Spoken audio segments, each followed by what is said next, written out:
Mul cari syutingan di situ, Mul. Agus tadi, dan hampir saja bisa dimanfaatkan oleh rekannya. Tendangan sudut kembali sudah dilakukan.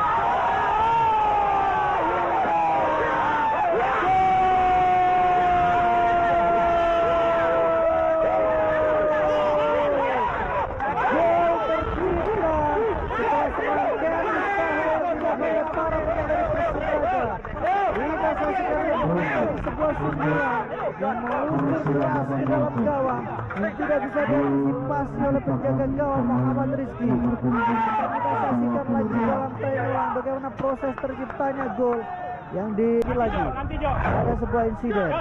Ada insiden. Kita saksikan bagaimana dari gol yang sangat luar biasa yang diciptakan oleh pemain nomor 22 Andri Abu Bakar tadi. Kita saksikan sebuah tendangan sudut yang sangat tepat mengenai kepala dan kemudian dibelokkan oleh Andri Abu Bakar.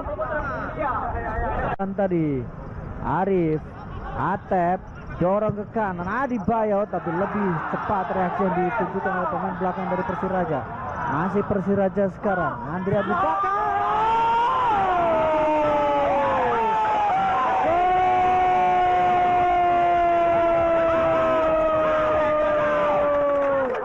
Gol yang sangat simpel sekali tadi yang diciptakan oleh Husnudon. Gol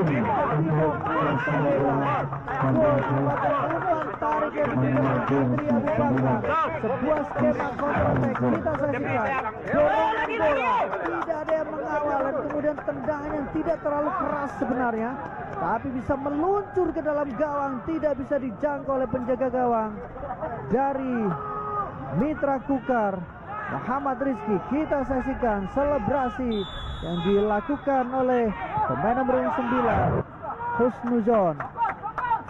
Persiraja 2 Mitra Kukar 0.